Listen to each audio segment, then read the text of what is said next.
Paul Madsen is the oldest player on his team, the only married guy, and he knows just what it takes to be good at his job. You need to be fast. You need to have very good hands, and by that you just have to.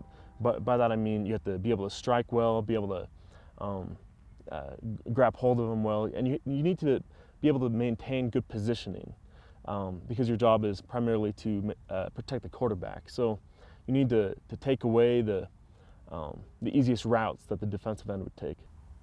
And you need to be able to trick them.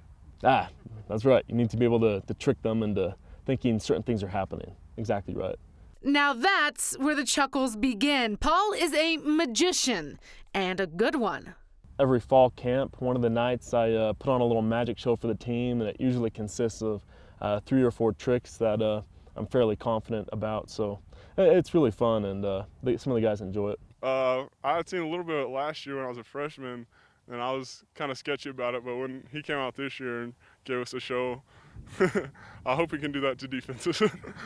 Now, in the early United States, they didn't have tape or glue, so when they tore a dollar bill, they had to fold it a certain way to get it to, I don't know, come back together. Okay. So we're gonna start by just taking a pen and just stabbing our bill. And then we're gonna do this folding technique. You fold it like an M, and then you just tear it out. You blow on it, and there is no tear, and there is no hole.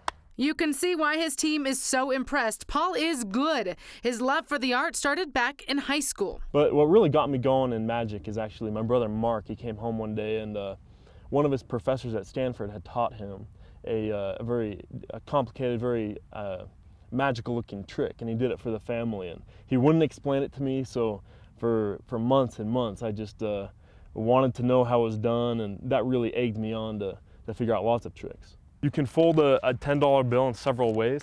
Some people make little origami pieces out of it. Some people try to make the pictures on the bill look like different things.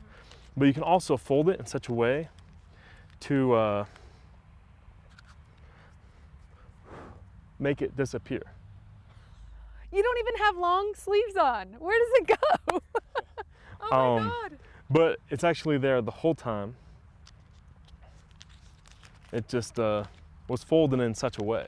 Well, he's been impressive. It's 3rd year in a row that he's done his magic act, and I'm impressed. I don't know how he does the stuff he does, but it's always good for a good show on one of the nights in camp when you can use a laugh.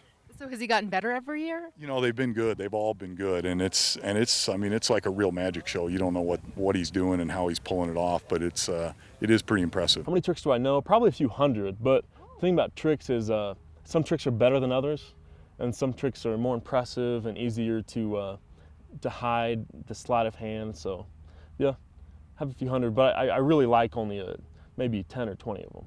What's also interesting is how he uses his magic to be better on the field. You know, in some ways it's helped me on the football field, just because you realize as a magician your angles and trying to actually, magic tricks are trying to actually deceive people, trying to hide different angles and stuff. And sometimes an offensive lineman, you need to kind of trick your opponent and kind of mislead him into thinking certain things are happening. So it's helped in that regard.